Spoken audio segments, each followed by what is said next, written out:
In ancient Mali, there was once a boy named Sundiata Keita. He couldn't walk and everyone made fun of him, saying he would never amount to anything. But what they were unaware of was that this boy, who seemed so weak, was destined to become one of the greatest kings in African history. In the land of Mali, there was a child born to the royal house of Niani, the kingdom of Manding. His mother, the queen Sogolon, was a woman of great strength, though not many saw it in her at first. You see, she was born with a hump on her back, and the people laughed, saying that she would never bear a son who could amount to anything. They mocked her, called her the one who carries a burden, and those whispers spread like wildfire across the kingdom.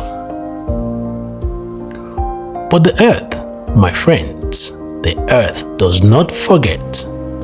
It does not forget the struggles of its children.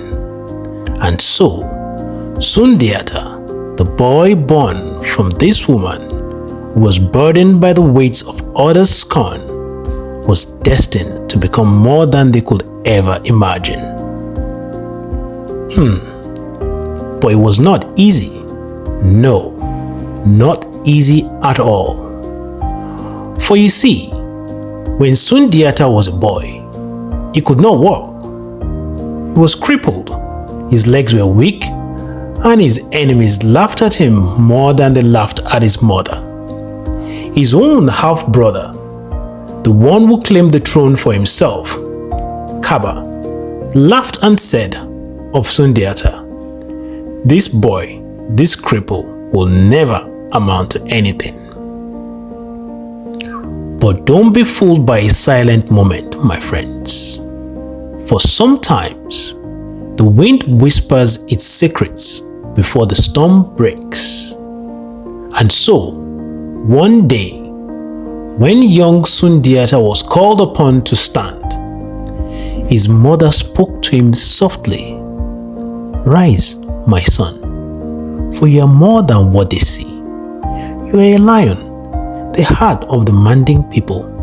You may stumble now, but remember, it's the greatest warriors who learn to walk with the earth before they walk with the stars."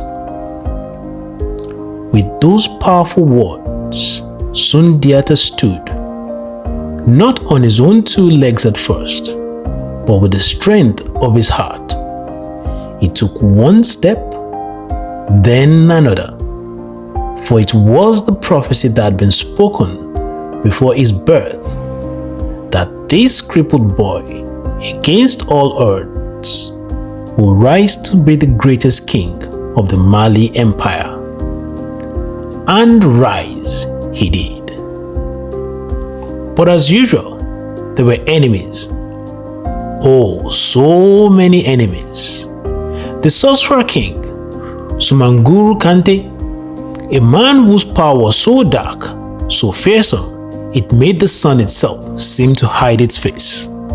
He had taken Sundiata's kingdom, taken his birthright. Now, it was time for the son of Sogolon to fight. The day of the final battle came, and let me tell you, this battle was no ordinary one. Sundiata, now standing tall and strong, led his army with the courage of a lion, and in the heart of the battlefield, he faced Sumanguru, who wielded dark magic with the force of thunder. They fought. Oh, they fought like the elements themselves had come alive. But when Sundiata, my friends, was no ordinary man, he was the storm, he was the earth's promise that no matter the darkness, light will always return. With a swift, mighty blow, the sorcerer king fell, and with him, the curse that had kept the Manding people in chains. Sundiata stood victorious, the Lion King, the rightful ruler of the Mali Empire. And what did he say to his people? To those who had once mocked him, those who had doubted him, he said, "It is not the strength of the body that makes the warrior, but the strength of the spirit. I may have been born weak, but my heart was always strong." And so he ruled, not with an iron fist, but with a wise and compassionate hand. He built an empire not on the bones of his enemies, but on the hopes and the dreams of his people. Under his reign, Mali became rich in culture, in knowledge, in gold and salt, and in wisdom passed down through the ages. Now, the lesson here, my friends, is quite simple. Never let the world define you by what they can see. The world cannot see the strength within. Sundiata's story lives on, my friends. The story lives on and on.